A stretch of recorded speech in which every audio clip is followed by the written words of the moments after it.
할렐루야, 좋은 아침입니다. 오늘은 3월 23일 수요일입니다. 오늘도 말씀으로 하루를 여시는 여러분들의 삶 가운데 넘치는 하나님의 은혜와 평강이 함께 하시길 기도하겠습니다.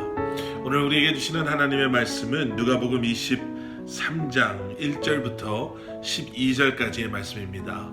누가복음 23장 1절부터 12절까지 말씀, 우리 먼저 함께 말씀 보시고 또 함께 말씀 나누도록 하겠습니다.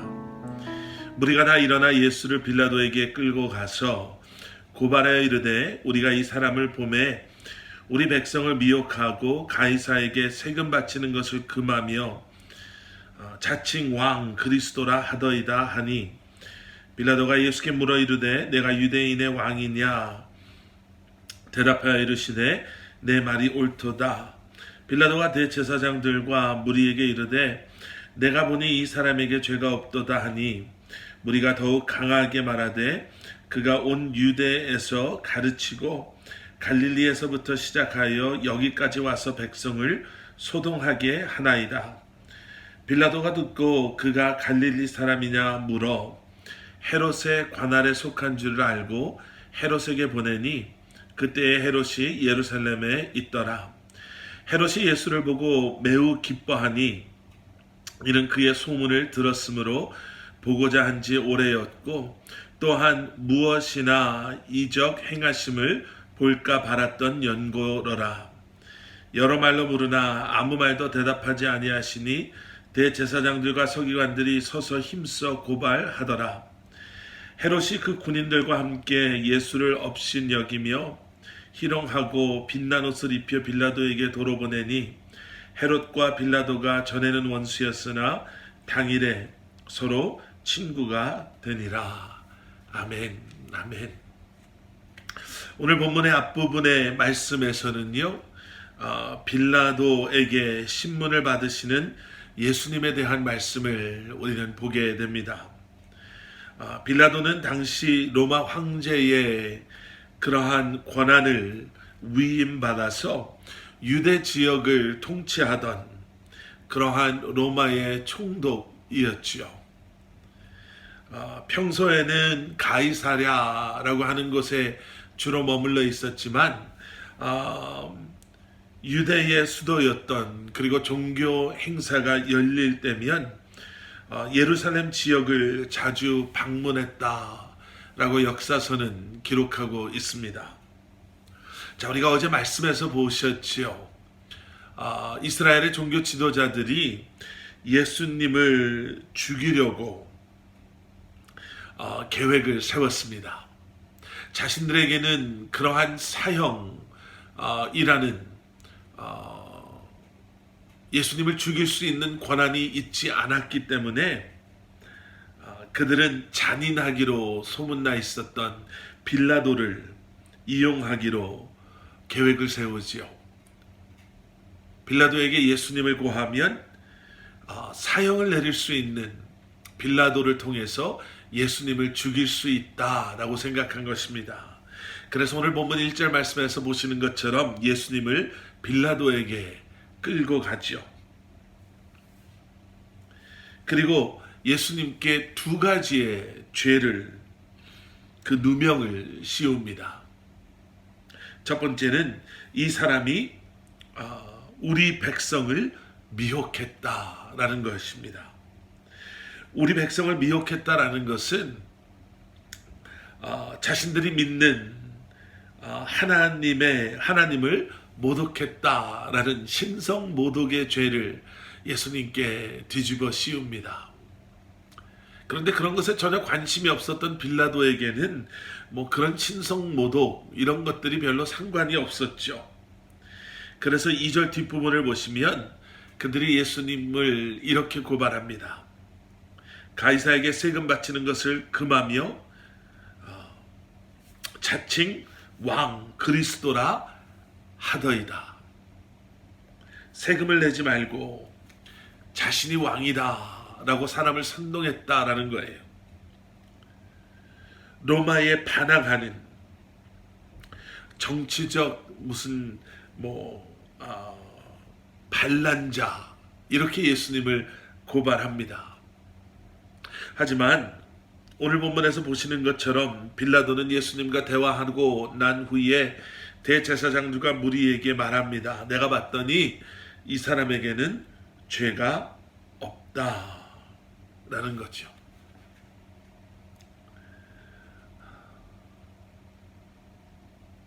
예수님은 죄가 없다.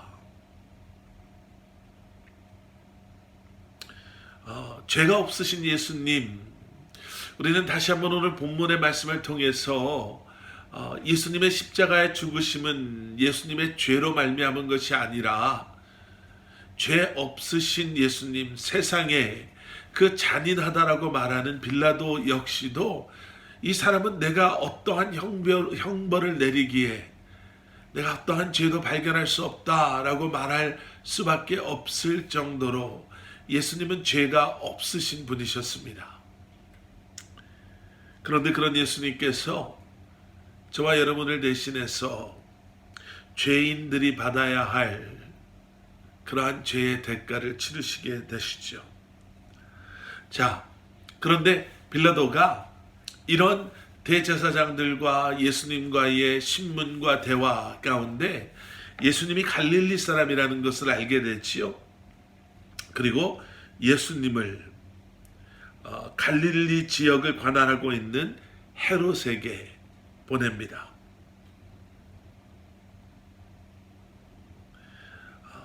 7절 말씀, 헤롯의 관할에 속한 줄을 알고 헤롯에게 보내니 그때 헤롯이 예루살렘에 있더라. 자, 그런데 8절 말씀을 보십시오. 헤롯이 예수님을 보고 기뻐했다라고 기록하고 있습니다. 그가 예수님을 보고 왜 기뻐했는가? 8절에서 그 이유를 설명하죠. 예수님에 대한 소문, 또 어떠한 이적을 기적을 행할까라는 그런 생각에 바람에 예수님을 보고 기뻐했다라는 거예요. 자신의 만족이지요. 자신이 궁금해하던 것, 자신을 좀 엔터테인 해줄 수 있는 기적을 기대하며 자신의 만족이라는 이유에서 예수님을 기뻐 영접했다라는 겁니다. 여러분, 예수님은 우리의 만족을 위해 존재하시는 분이 아니십니다. 우리는 우리의 신앙이 때로는 우리의 만족을 위해 신앙생활을 하고 있는 것은 아닌지, 혹시 하나님을 우리의 만족을 위해 예배하고 있는 것은 아닌지 모르겠습니다. 그저 나의 필요를 채워주실 분, 내가 원하는 것을 채워주시는 분 정도로 생각하고 있지는 아닌지요. 예수님께서는 헤롯 앞에서도 아무 말씀하지 않으십니다. 여러분, 오늘 말씀을 이렇게 묵상하며 몇 가지를 우리가 좀 생각해 봤으면 좋겠습니다. 죄가 없으신 예수님. 그러면 누구의 죄 때문에 십자가에 죽으심을 당하셨는가? 누구의 죄 때문에 이러한 조롱과 핍박을 받으셨는가? 여러분, 저와 여러분이 나의 죄로 말미암아 라고 고백할 수 있기를 원합니다. 그리고 두 번째는 유대 지도자들의 헛된 열심이지요. 자신들의 기득권을 빼앗기지 않으려고 자신들이 원하는 것들을 누리기 위해서 그들은 정말 열심히 예수님을 십자가로 몰아가고 있습니다. 여러분, 헛된 열심은 이렇게 끔찍한 결말을 가지고 올 수밖에 없습니다. 우리가 주님의 뜻을 온전히 알고 우리의 열심이 그저 우리의 유익함이 아닌 주님의 뜻하시고 계획하시고 또 우리를 향한 그 마음에 합당한 열심이라면 분명히 우리는 어렵고 힘든 상황 속에서도 주님께서 기뻐 받으시는 아름다운 열매 맺는 삶을 살 수 있을 것입니다. 주님을 깊이 묵상하시고 주님의 뜻을 분별해 아심으로 믿음의 열심으로 그러한 우리의 열심이 헛된 열심 되지 않도록 주님께서 기뻐 받으시는 아름다운 열매 맺는 그러한 열심, 그러한 삶이 될 수 있도록 이 한 날도 주님 앞에 나아가시는 저와 여러분들 되시기를 간절히 기도합니다. 함께 기도하시겠습니다. 사랑의 아버지 하나님, 주님 감사합니다. 늘 주님을 우리의 삶의 가장 중심에 모시고 주님의 뜻에 합당한 그러한 삶을 살아가는 저희들 되게 하여 주시옵소서. 오늘 이 한날의 우리의 삶도 주신 말씀을 묵상하며 그 말씀에 순종하며 주님께서 원하시는 아름다운 열매 맺는 그러한 우리의 삶이 될 수 있도록 은혜 내려 주시옵소서.